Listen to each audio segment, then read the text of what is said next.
Hi. Last week we talked about basic resource management with classified bracket. Today we are going to talk about resources as well, but we are going to focus on something else. We're going to use the resource model. But first, let's try to solve a problem using what we learned last time.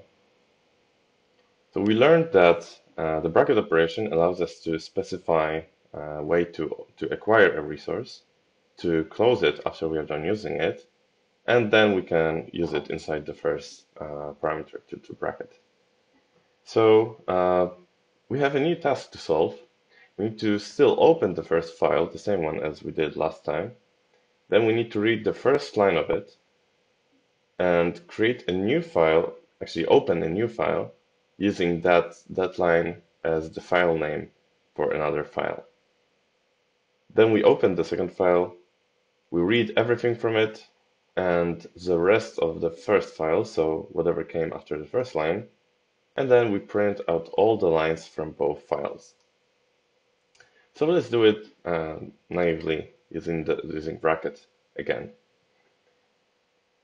So the result of this line will contain the name of the new file that we want to open. So let's map that to a file from name, and then we will fat map that. We will use files open to open the second file and bracket on it. And here, for now, let's not do anything. And we still need to close the file, so files close again. Actually, there were a few changes since last time, so files is now no longer just a couple of methods in the files object. It is now a Tagless Final algebra that has 4 functions. One of them is new. It reads everything that happens in the file from the current point to the end, and we have readLine, which only reads one line from the file. And we have a single implementation using the file system. It's pretty much what we had before. It requires some constraints and a blocker. So I used this new API here I created using the blocker. Then we open the first file, we read the first line of it, and we now open the second file, but we are not using it. We will crash the program here. So let's implement it. We were supposed to read everything from file 1 and from file 2 at this point. So let's do it. This is the first file, and then we'll need to read everything from file 2 as well. And we can do a simple map and operation to put this. We can actually combine these strings together.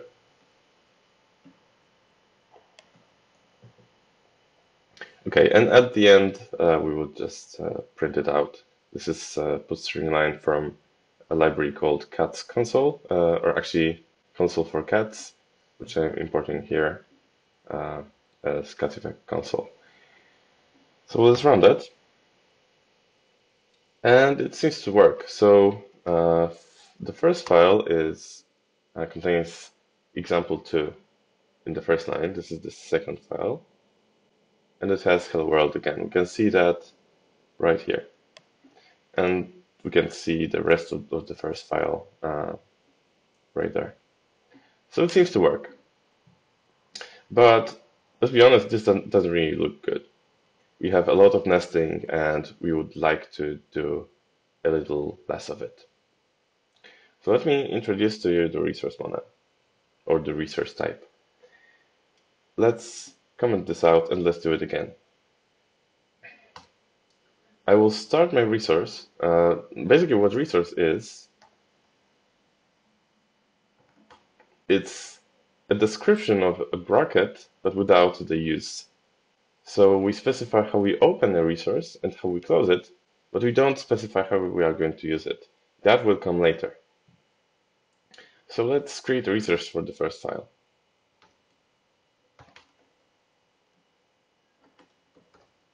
And this is it. This is the whole resource. So pretty much what we did with bracket, but we are not using it. Because I said that this is a monad, let's put it in a for comprehension.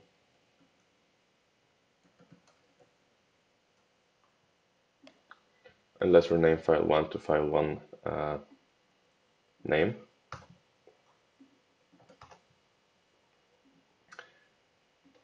Now let's create another resource. Actually, we need to read the first line at this point. So first line.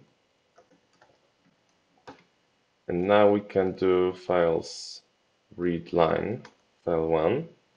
But this will be just IO of string, and this is resource of IO and something. So we need to lift our IO to a resource. And we can do this using liftf. So now we have the first line. And we can open the second file. So let's do it.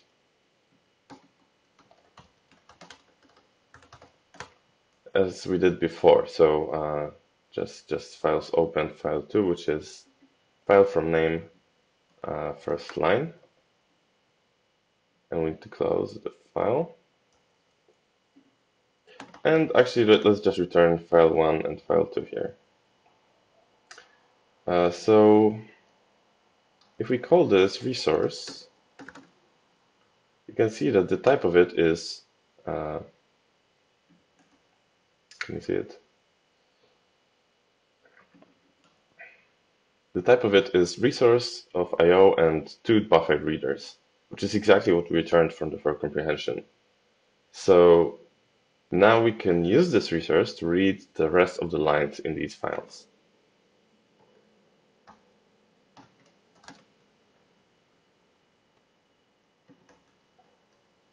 And I'm going to use the semigroup on IO to do this. So I will read the first file, and then combine the result with files read to end file2, with reading the second file. But this will just combine the strings together, concatenate them, and that doesn't really look that good. And I would like to keep to put these two in a list of 2 elements, actually in a non-empty list. So I will put these 2 values in a non-empty list and then sequence it. Or I can put my first file and my second file in a non-empty list and traverse that to files read to end. And now I need to make some change here because the signature is slightly different. I'm going to use the put string line variant this time, not the one that takes a string, but it takes something that has a show instance. In this case, it's a non-empty list of strings. And this will print that list. But in fact, that's not what I want to do. I want to print, before each file, I want to print an empty line. So this will be null of results. Let's traverse it. So we have the result, and we will do put string line file, then result, and another empty line. And because I don't care about the result of this put string line call, I don't care about the unit that's in there. I can use traverse underscore, which will give me just an IO of unit at this point. So let's run it again. And yeah, I forgot something. I forgot an empty line here. But other than that, it's what I wanted. So we have file, this is the rest of the first file, and file, this is the second file.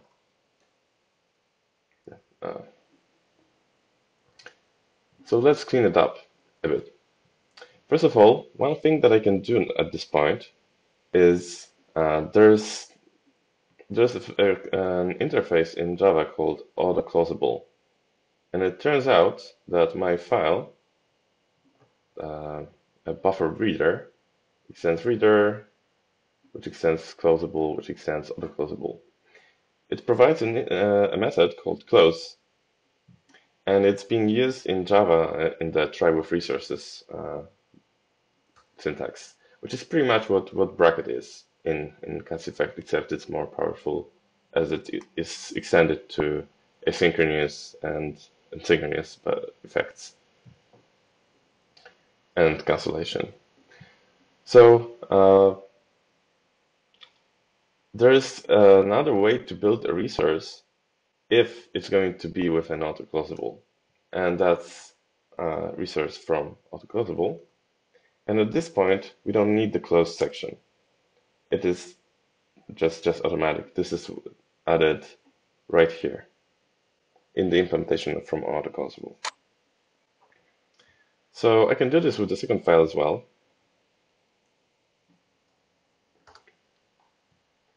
And yeah, this is good. But if you look at this again, you'll see I have use here and here. So blocker is also contained in a resource. Now, could I do all of that by just having a single use? It turns out I could. So if I want to do that, I will need to move my use block outside. And we will see why in a second. So at this point, I'm returning a resource in the use section. And I don't want to do that, because use is supposed to return, the function that we pass here is supposed to return IO of something. But there's another function of a shape that comes from, like, when we have a resource and we call this function, we get what's inside the resource, and we can return a new resource. Well, that's FATMap. So I can do this, and now I can remove this resource variable, and it still works, except I don't have files. But I can return files as well here. And at this point, if my editor works, yeah, something is wrong here. Of course, yeah, this is just files. So, and at this point, we are good. We can do this. So let's see if we can do any more syntactic improvements here. I think I should be able to put all of this in a single for comprehension. So for now, I will just move this blocker somewhere else. I will put it here. And now I also need to move files to the for comprehension. So let's name this resource variable resource, and let's use it in a different expression. So you can see that we decreased the amount of nested expressions. We just moved them to a for comprehension, which is the same thing, but slightly more pleasant to look at and easier to understand. So we construct our blocker, and we create the files instance. Using that, we open these two files, and we return the first file, the second file, and the files API. Then, having constructed this resource, we can use it. And while we are in this use block, all of these files are still open. They will be closed after I'm done using them, after use completes in any way, with an error, with a success, or if it gets cancelled while I'm using it. So at this point, when I'm in the flat map, these files are no longer open. They're closed, for sure.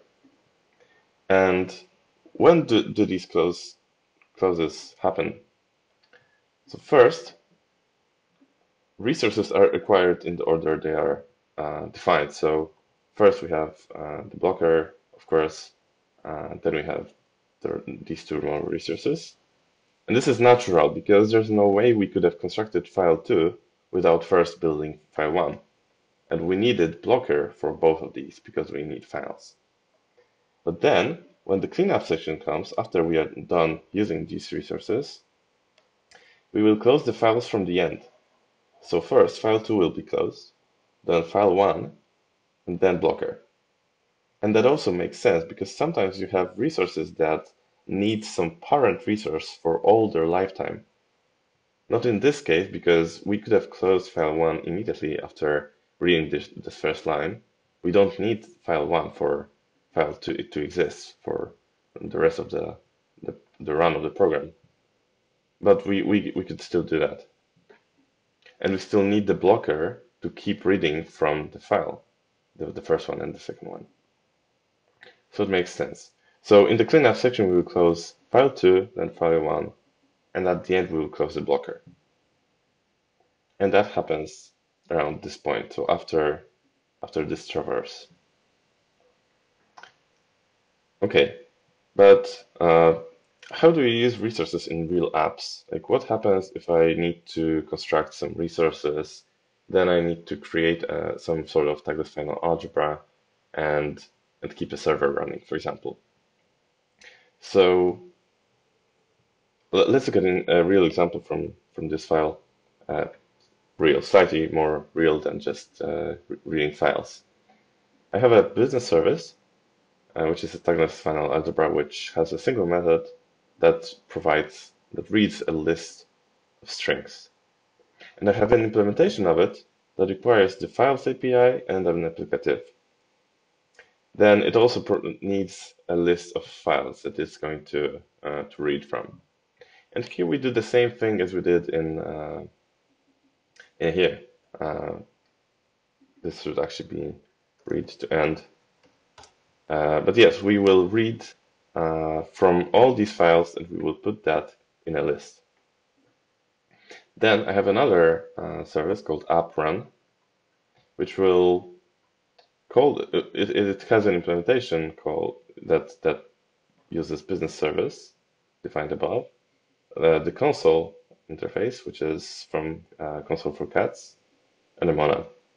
So what it does, it gets the business data from the business service, and then it prints each of these results in a separate put string line call. And then this is we just ignore the results, which we don't really have to. We could as well do traverse with underscore. So this will do the same thing, just ignore the units that come from put string line. And in real life, if this was, for example, a server, we would have some dependencies here, and we could build a root, like HTTP roots inside here, and run would probably run forever, in which case the application would just never close the resource if this is part of one. So let's look at how that would look like. We can actually do something like this. We can simulate a never-ending action if we use, for example, async from ClassEffect, the type class. We can do our business stuff, and then let's imagine this is the application startup. Then we can do Async.never, and this will never complete. So now, because this will never complete, it can return any type of value that I want, any type inside the f, because this will never happen. So I can do actually nothing, and I can change my signatures. So yeah, this will be problematic for type inference. But what this means is that this is never supposed to complete. So if I run this, I will expect either a failure or that it will never actually return anything. And because IO of nothing is a subtype of IO of anything, I will be able to even ignore this exit code that's supposed to be returned from IO app. But I need to actually use this app trait. So let's construct it. In real life, what you would do is construct your dependencies, your business dependencies here. After you build all your resources, you would construct your stuff inside the for comprehension or inside the yield block. Because I don't need to run any more resources, I can do everything in the yield block. So let's define the business service.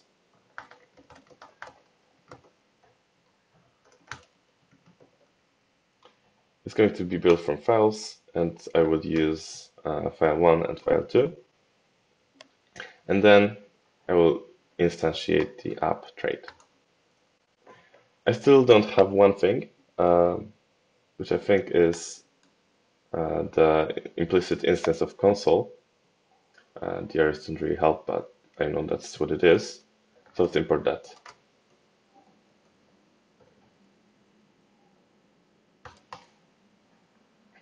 And there might be still something missing.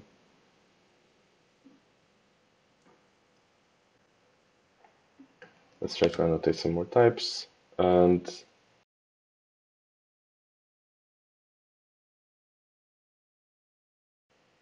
right, this is because files isn't implicit.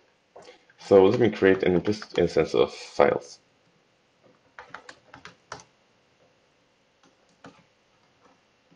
I could do it here, but I don't want to show another thing in this video, so this would be just files. And yes, this was what I needed to build this business service, and business service was what I needed to build app. So now I have an app in my resource. This is just resource of IO and app of IO. And I can use this app to just run it. And this will never happen, so I can remove it.